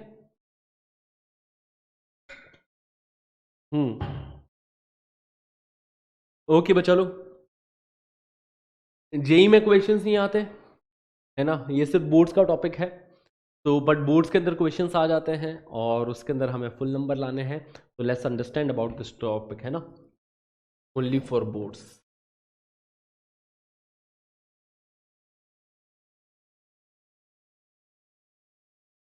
ठीक है, not for JEE, not for JEE. Now let's talk about this topic, ठीक है। The following three operations applied on the rows or columns of a matrix are called elementary row column transformations. तो elementary row column transformation में हम क्या क्या कर सकते हैं? तो ये हमारे तीन हथियार हैं। पहला हथियार क्या कि if ith row or column of a matrix is interchanged with jth row or column, है ना, इसको अपन ऐसे, तो पहला हथियार हो गया रो कॉलम को इंटरचेंज करने वाला, कि वो हम अपन कर सकते हैं, ये एलिमेंट्री ऑपरेशन मैट्रिक्स पे अप्लाई, है ना। एक तो ये आ गया एलिमेंट्री ऑपरेशन, ठीक है, कर सकते हैं। मतलब क्या हुआ? देखो बच्चा लोग, ऑब्वियस सी बात है कि अगर अपन मैट्रिक्स की कोई भी दो रो इंटरचेंज कर दे तो, है ना, मैट्रिक्स बदल जाएगी। मैट्रिक्स का अगर एक भी एलिमेंट अपन ने इंटरचेंज किया तो मैट्रिक्स बदल जाएगी, वो नई मैट्रिक्स बन जाएगी, ठीक है। ये बात क्लियर? डिटर्मिनेंट जैसा नहीं है। डिटर्मिनेंट में क्या होता था कि अगर रो ऑपरेशन अपन ने दो बार लगा दिया तो डिटर्मिनेंट की वैल्यू पे कोई फर्क नहीं पड़ता था, डिटर्मिनेंट की वैल्यू एज इट इज रहती थी। मैट्रिक्स में ऐसा नहीं है, क्योंकि मैट्रिक्स की कोई वैल्यू नहीं होती है ना, मैट्रिक्स की कोई वैल्यू नहीं होती है। मैट्रिक्स की वैल्यू क्या होती है? हर एक एलिमेंट का स्थान होता है वहां पे, है ना, हर एक एलिमेंट का महत्व होता है। अगर एक भी एलिमेंट ऊपर नीचे हो गया तो मैट्रिक्स बदल जाएगी, है ना। तो ये ऑपरेशंस अपन लगाएंगे इनवर्स निकालने के लिए, एलिमेंट्री रो ऑपरेशंस। इस तरीके से बेसिकली ये जो हम सीखने वाले हैं ये एक इनवर्स निकालने का तरीका सीखने वाले हैं। तो उस इनवर्स निकालने के तरीके में हम लोग ये एलिमेंट्री ऑपरेशंस लगाएंगे। तो ये एलिमेंट्री ऑपरेशंस क्या है? तो पहला ऑपरेशन तो किया रो ऑपरेशंस, दो रोज को इंटरचेंज करना या दो कॉलम को इंटरचेंज करना, ठीक है। जैसे ये मैट्रिक्स ए है, अगर इस पे ये वाला R2 इंटरचेंज विद R3 ये वाला ऑपरेशन लगाऊं तो, है ना, सेकंड रो और थर्ड रो को अगर इंटरचेंज कर दूं, अगर ये इंटरचेंज कर दिया तो ये वाली मैट्रिक्स बन जाएगी। देखो बनेगी ना, 3 2 4 इसमें आ गया, इसमें ही आ गया, मैट्रिक्स बदल चुकी है। अब ऐसा नहीं कि ये भी मैट्रिक्स ए ही रही, अब ये मैट्रिक्स ए नहीं रही, अब ये कोई दूसरी मैट्रिक्स बन गई। क्लियर है? तो बस ये ऑपरेशंस का अपन समझ रहे हैं, कौन कौन सा ऑपरेशन अपन लगा सकते हैं। दूसरा ऑपरेशन कि Ri is replaced by K times Ri, है ना, row one is replaced by 2 times row one, या फिर row two is replaced by 5 times row two, इस तरीके से, या column one is replaced by some constant times column one, ठीक है। जैसे ये मैट्रिक्स ए है, इसके अंदर अगर ऑपरेशन लगाता हूं R1 is replaced by 2 times R2, तो अब ये जो रो वन है is replaced by twice of row one, तो 3 2 6, 2 2 4, -1 × 2 -2, तो ये अपने को एक दूसरी मैट्रिक्स भी मिल गई। ठीक है, एक ये ऑपरेशन अपन यूज कर सकते हैं। दूसरा ऑपरेशन ये वाला, तीसरा अपने पास ये वाला ऑपरेशन जो हमने डिटर्मिनेंट में कई बार यूज किया है कि are I is replaced by are I plus के टाइम्स आर जे। ठीक है, जैसे ये मैट्रिक्स ए है, इसके अंदर ऑपरेशन ये लगाता हूं मैं, row three is replace by row three plus two times row one. अगर थर्ड रो के अंदर two times row two add कर दिया है ना, two times row one add कर रहे हैं ना, टू टाइम्स अगर रो वन ऐड किया तो क्या मिलेगा, देखो जीरो में फोर ऐड होगा, यहाँ पे फोर मिल जाएगा, वन में टू ऐड होगा तो यहाँ पे थ्री मिल जाएगा, थ्री में टू टाइम्स थ्री ऐड होगा तो यहाँ पे नाइन मिल जाएगा। तो अब ये रो थ्री अपने पास ऐसी बन गई। ठीक है, रो थ्री पे ऑपरेशन लगाया है, रो थ्री पे फर्क पड़ेगा जो दिख भी रहा है, रो वन रो टू पे कोई फर्क नहीं पड़ने वाला, क्योंकि ऑपरेशन किस पे है भैया, रो थ्री पे ऑपरेशन है ना यार, रो वन रो टू पे क्यों फर्क पड़ेगा, ऑब्वियस सी बात है। ठीक है, तो ये हमने ऑपरेशन समझे। ठीक है, ऐसे ऐसे ऑपरेशन लगा सकते हैं। Inverse of a matrix by elementary operation, है ना, एक मैट्रिक्स का इनवर्स कैसे निकाले, using these operation. The inverse of a matrix can be found if it exist by using either elementary row operation or column operation but not both simultaneously। किसी matrix का अपन inverse निकाल सकते हैं या तो एलिमेंट्री रो operations को use करके या फिर एलिमेंट्री कॉलम ऑपरेशंस को यूज करके, है ना। या तो रो में ऑपरेशन लगाओ, बट रो में ऑपरेशन लगा रहे हो तो सिर्फ रो में लगाना, ऐसा नहीं कि बीच में आप कॉलम में लगाना चालू कर दिया, नहीं। और कॉलम में ऑपरेशन लगा रहे हो तो सिर्फ और सिर्फ कॉलम में ही ऑपरेशन लगाना, उसमें रो में ऑपरेशन नहीं लगना चाहिए। तो इनवर्स ऑफ ए मैट्रिक्स, देखो सवाल इस टाइप का आता है एनसीईआरटी में, बोर्ड्स में, कि find the inverse of this matrix using elementary row operation.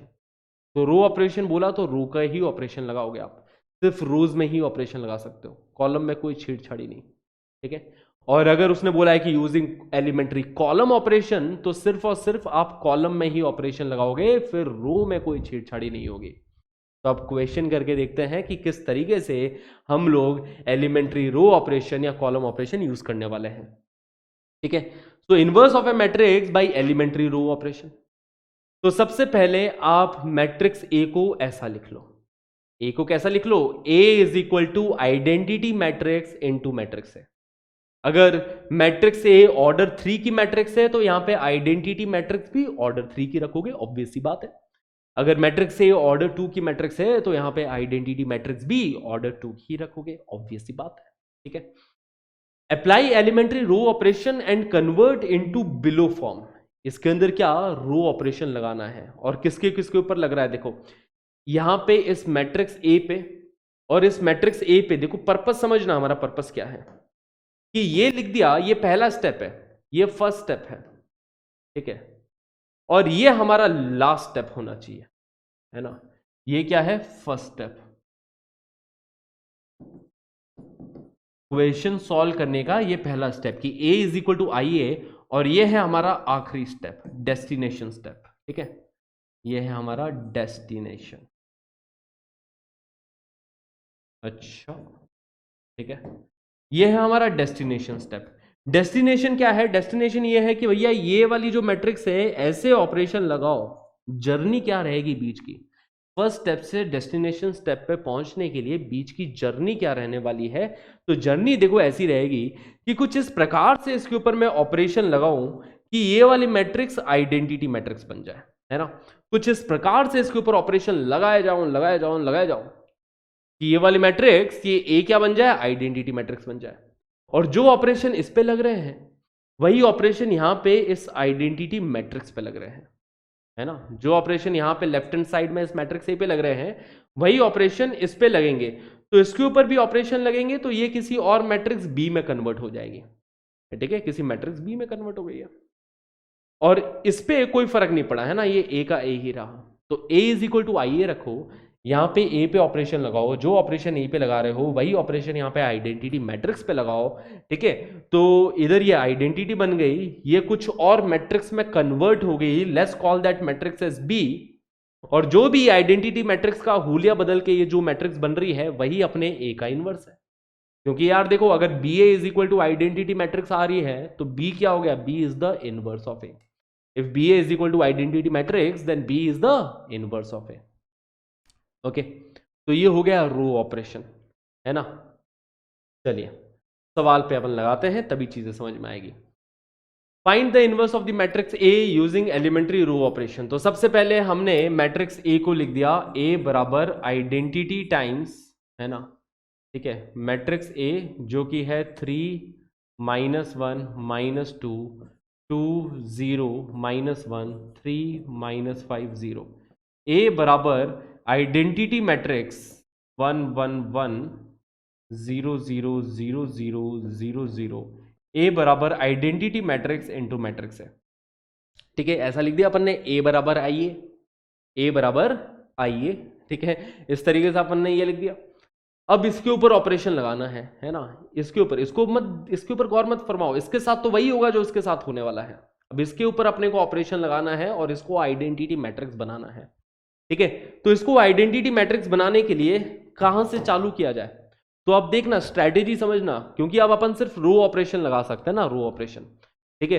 तो सबसे पहले तो इस वाले एलिमेंट को मैं 1 बनाना चाहूंगा, ये 3 की बजाय क्या होना चाहिए, 1 बनना चाहिए। पहले मेरा टारगेट ये कि भैया इसको 1 बना दो। अब इसको 1 बनाने के लिए फर्स्ट रो के अंदर रो ऑपरेशन लग रहा है, फर्स्ट रो के अंदर बैठा है, फर्स्ट रो में ऑपरेशन लगेगा। कौन सा ऑपरेशन लगेगा फर्स्ट रो में, कि भैया फर्स्ट रो को डिवाइड बाई 3 कर दो। फर्स्ट रो को R1 is replaced bye R1/3, ये पहला स्टेप, कि R1 को जब R1/3 से रिप्लेस करेंगे तो 3 की जगह ये 1 बन जाएगा, यहाँ पे -1/3 बनेगा, यहाँ पे -2/3 बचेगा, ठीक है। और किसी रो पे कोई फर्क नहीं, 2 0 -1, यहाँ पे 3 -5 0। फर्स्ट रो को डिवाइड बाई 3 कर दिया। राइट हैंड साइड में भी सेम यही काम होगा कि फर्स्ट रो डिवाइड बाई 3 हो जाएगा, यहाँ पे ये 1/3, ये 0, ये 0, ये 0, ये 1, ये 0, ये 0, ये 0, ये 1 इनटू मैट्रिक्स से। बहुत सही, ठीक है, क्लियर इतनी बात, इतना अपन ने काम कर दिया। रो 1 इज डिवाइडेड बाई रो 1/3। इसको 1 बनाने के पीछे मेरा पर्पस क्या था, कि अब मैं इन दोनों को 0 इजीली बना सकता हूं, है ना, 1 के नीचे ये 2 0 में इजीली क्रिएट कर सकता हूं, क्योंकि आइडेंटिटी मैट्रिक्स यही तो होती है 1 0 0 0 1 0 0 0 1। तो अब मैं इन दोनों को 0 बनाना चाहूंगा। अब इन दोनों को 0 कैसे बनाया जाए, इन दोनों को 0 बनाने के लिए इसके ऊपर मैं ऑपरेशन लगाने वाला हूं कि देखो row 2 is replaced by row 2 -2 times row 1। यार सेकेंड रो में से 2 टाइम्स रो 1 सब्ट्रैक्ट कर दोगे तो 2 - 2 ये 0 बन जाएगा, ये वाला एलिमेंट। समझ में आ रही बात है, ठीक है। तो अपन ये वाला ऑपरेशन लगाएंगे। और वैसे ही रो 3 में से भी and row 3 is replaced by row 3 में से ये 3 टाइम्स सब्ट्रैक्ट करने वाले हैं अपन, ताकि ये इधर 0 बन जाए, है ना। तो row 3 is replaced by row 3 -3 times row 1।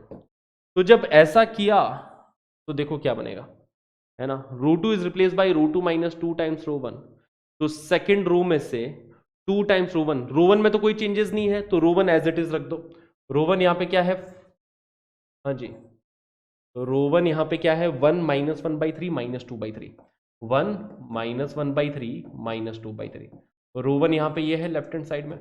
Right hand side में देखो रो 1 क्या है, रो 1 है 1/3 0 0, ओके, इनटू मैट्रिक्स है। तो रो 1 में तो कोई चेंजेस नहीं है, सेकंड रो बदल रही है। सेकंड रो में क्या चेंजेस हो रहे हैं कि second row -2 times row 1।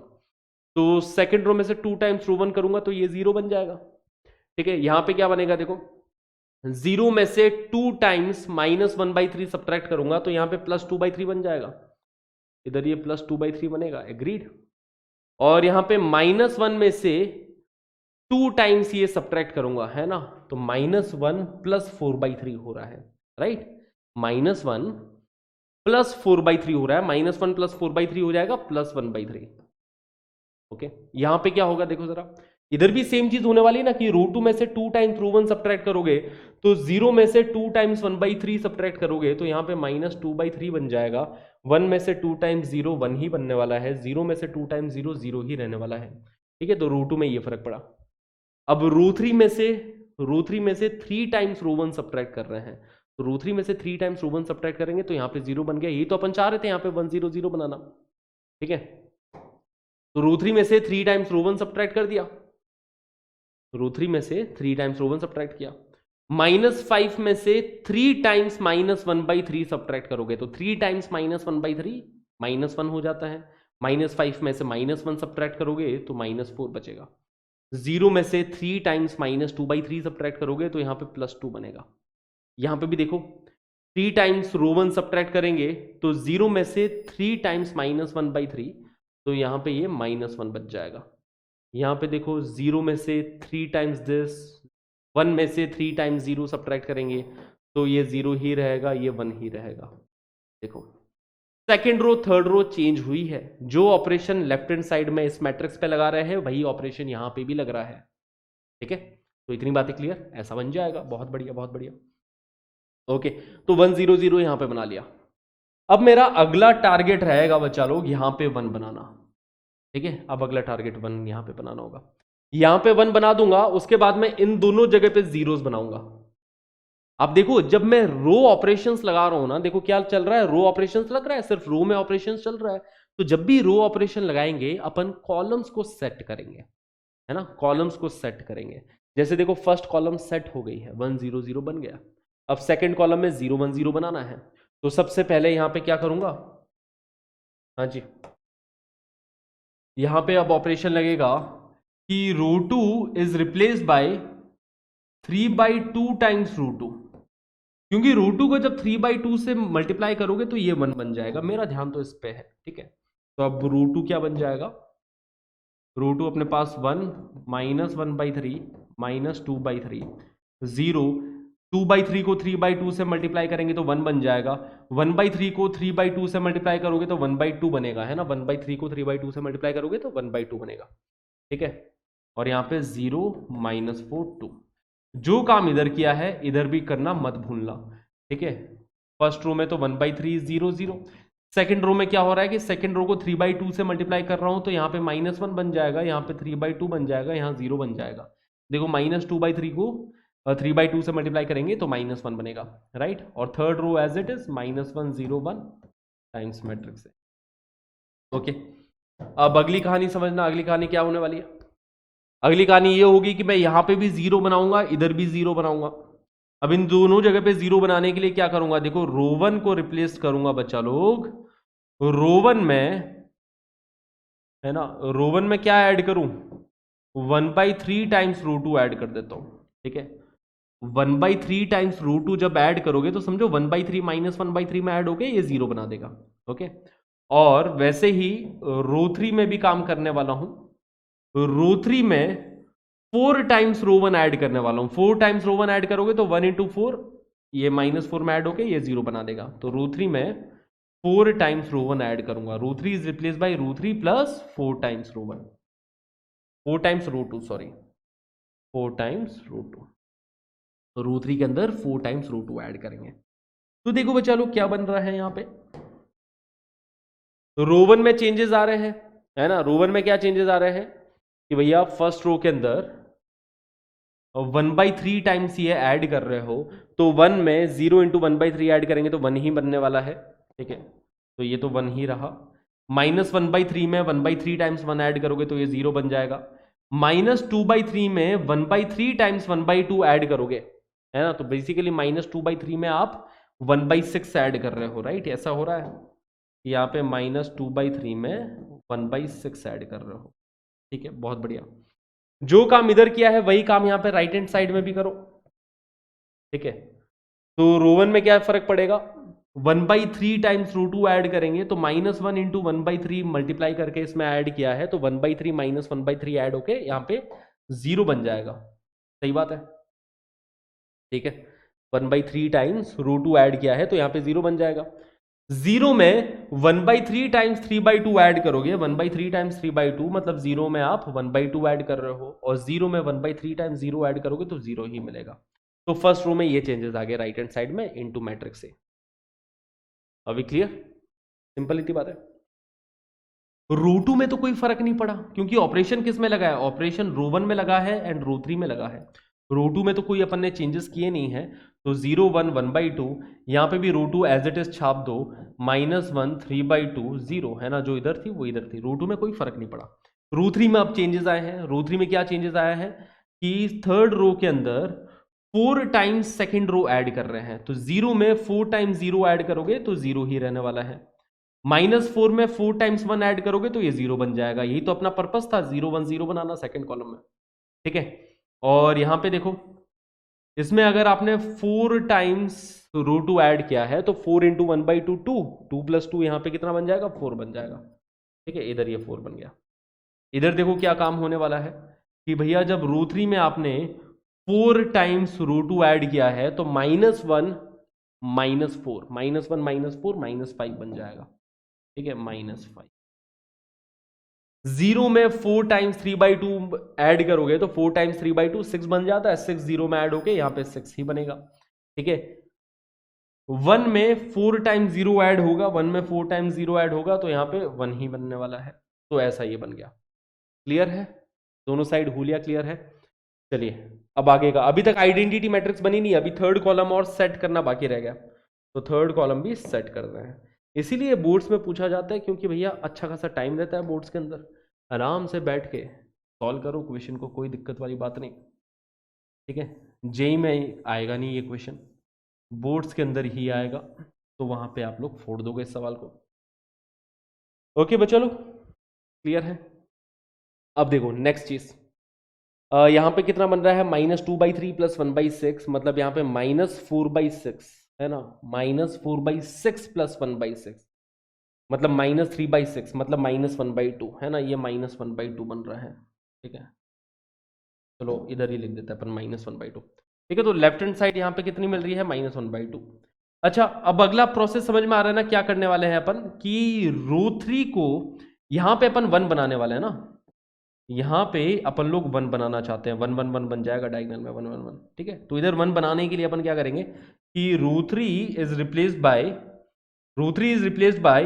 1/4 times row 3।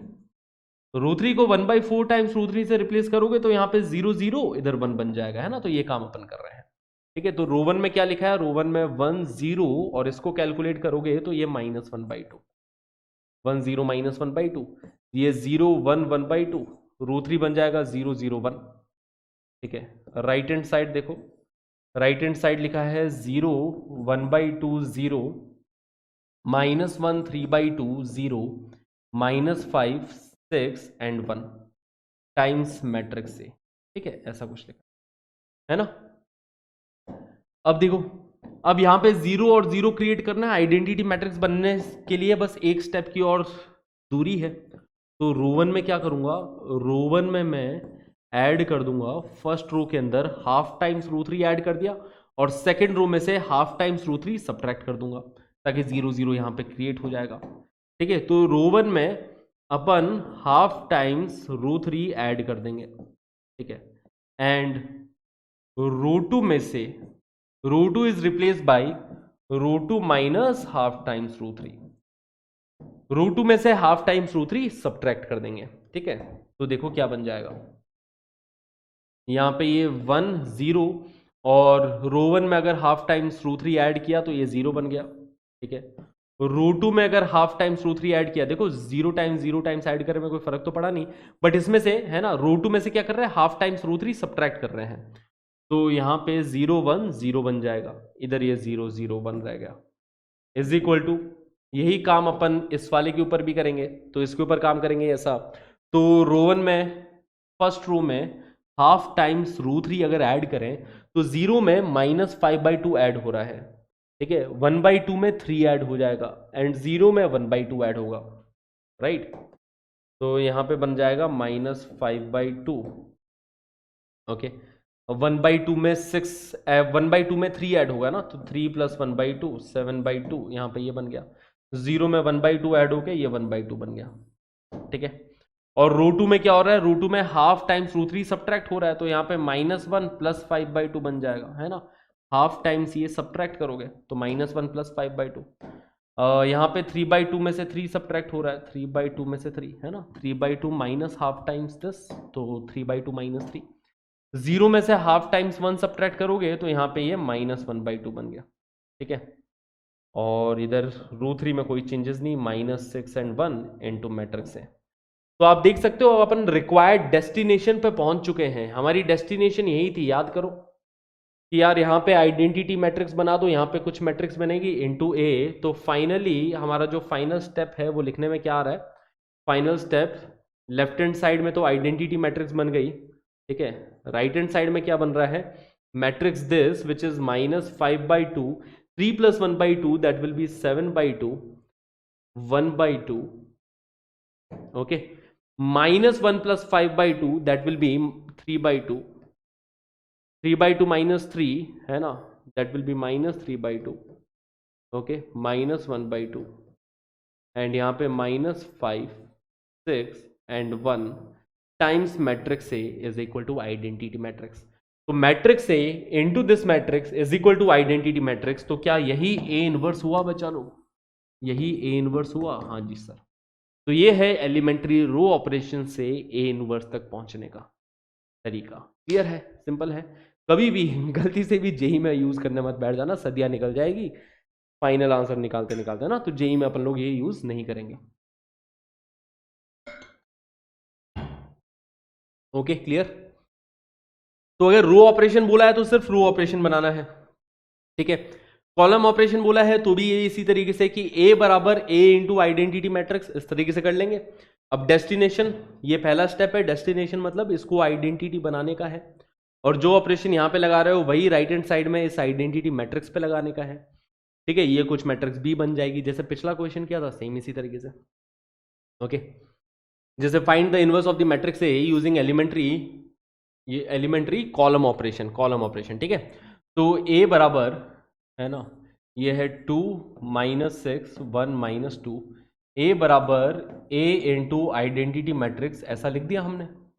ए बराबर ए आई, ए बराबर ए आई, सही बात है, बिल्कुल ऐसा लिख सकते हैं, ओके। अब इसमें एलिमेंट्री कॉलम ऑपरेशन लगाना है, कॉलम पे अपने को ऑपरेशन बना के इसको आइडेंटिटी मैट्रिक्स में कन्वर्ट करना है, ओके। तो सबसे पहला स्टेप क्या रहेगा, सबसे पहला स्टेप ये रहेगा कि यार यहाँ पे 1 बना दूं, इसकी जगह पे, इसकी जगह पे 1 आ जाए, ठीक है, इस 2 की जगह पे 1 बन जाए। तो अब कॉलम पे ऑपरेशन लगाना है तो पूरी कॉलम पे ऑपरेशन लगेगा। तो फर्स्ट कॉलम पे C1 is replace by C1/2, है ना। कॉलम 1 को कॉलम 1/2 से रिप्लेस करोगे तो अब अपने पास मैट्रिक्स बन गई। यहाँ पे ये 1 क्रिएट हो गया, यहाँ पे ये 1/2 क्रिएट हो गया, ठीक है। इधर ये -6 - 2, क्लियर। वही चीज अपन राइट हैंड साइड में इस पे भी करेंगे, कॉलम 1 में हाफ से डिवाइड कर दिया, है ना, कॉलम 1 को हाफ से डिवाइड कर रहे हैं, तो वही राइट हैंड साइड में भी काम किया। अब देखो इतनी बातें क्लियर। अब यहाँ पे 1 बन गया, अब मैं यहाँ पे 0 बनाने की कोशिश करूंगा, इधर 0, क्योंकि अब इधर 0 इजीली बना सकते हैं, कॉलम में ऑपरेशन लगा रहे हैं ना, कॉलम में ऑपरेशन। तो ऐसा समझो कि भैया इस कॉलम में अगर 6 टाइम्स कॉलम 1 ऐड कर दूं तो यहाँ पे 0 बन जाएगा, है ना। तो नेक्स्ट प्रोसेस अपना ये है कि column 2 is replace bye 6 times column 1। तो कॉलम 2 में अगर 6 टाइम्स कॉलम 1 ऐड किया तो ये बन जाएगा, कॉलम 1 में तो कोई चेंजेस नहीं, कॉलम 1 1 एंड 1/2 ही। कॉलम 2 में 6 टाइम्स कॉलम 1 ऐड होगी तो इधर ये 0 बन जाएगा। -2 में 6 टाइम्स 1/2 ऐड होगा, है ना, तो -2 + 3 हो गया बेसिकली, -2 + 3 यहाँ पे 1 बन जाएगा, ठीक है, क्लियर है। और राइट हैंड साइड में भी सेम यही काम करेगा कि कॉलम 2 में 6 टाइम्स कॉलम 1 ऐड करोगे तो 0 में 6 टाइम्स 1/2 ऐड करोगे, है ना। देखो कॉलम 1 में तो कोई चेंजेस नहीं, है ना, 0 में 6 टाइम्स 1/2 ऐड किया तो यहाँ पे ये 3 बन जाएगा, और 1 तो 1 ही रहेगा, है ना। 1 में 6 टाइम्स 0 ऐड करोगे, 1 में 6 टाइम्स 0 तो 1 ही रहने वाला है, ओके। बेसिकली कॉलम 2 में 6 टाइम्स कॉलम 1 ऐड कर रहे हैं अपन, ये काम कर रहे हैं। तो देखो फर्स्ट रो के अंदर अपन ने 1 0 क्रिएट कर लिया। अब आपको समझ में आ रही बात है कि जब मैं कॉलम में ऑपरेशन लगा रहा हूं तो पहले मैं रोज को सेट कर रहा हूं कि फर्स्ट रो के अंदर 1 0 बना लिया, है ना। पहले इस जगह पे 1 बनाने की कोशिश करी, उसके लिए बड़ा ही सिंपल स्टेप, फिर यहां पे 0 बनाना, उसके लिए भी क्लियरली दिख रहा है कैसे यहां पे 0 बनाया जाए, ओके। तो फर्स्ट रो सेट। अब यहां पे ऑलरेडी 1 बना हुआ है ही, बस अपने को इतना सा काम करना है बच्चा लोग कि इधर 0 बनाना है। इधर 0 बनाने के लिए हम लोग क्या करें, इधर 0 बनाने के लिए C1 is replace by C1 - half time C2, कि कॉलम 1 में से हाफ टाइम्स कॉलम 2 सब्ट्रैक्ट कर दो तो इधर ये 0 बन जाएगा, है ना। 1 में से हाफ टाइम 0 सब्ट्रैक्ट किया तो कोई फर्क पड़ना नहीं है, ओके। तो कॉलम 1 में से हाफ टाइम्स कॉलम 2 सब्ट्रैक्ट करेंगे तो यहाँ पे 1, यहाँ पे 0 बन जाएगा, 0 1 is equal to A times, यही सेम काम यहाँ पे करने वाले हैं। 1/2 में से हाफ टाइम्स 3 सब्ट्रैक्ट किया तो 1/2 माइनस 3/2 एंड 0 माइनस 1/2, यहाँ पे 3 और इधर 1, ठीक है। तो ये बन गया matrix A times 1/2 minus 3/2 that is -1 minus 1/2 3 1 is equal to an identity matrix, ठीक है। तो A into some matrix is equal to identity matrix, तो बेसिकली यही मैट्रिक्स तो A इनवर्स हो गई, right. This matrix is our matrix A inverse, ठीक है। तो वही निकालना था, है ना। तो इस तरीके से अपन लोग प्रोसीड कर सकते हैं, ओनली फॉर बोर्ड्स, ठीक है, सिर्फ बोर्ड्स के लिए है ये। तो एनसीईआरटी में आपको कुछ एग्जांपल्स और मिलेंगे, तो you can practice those examples and you can have a good command over this.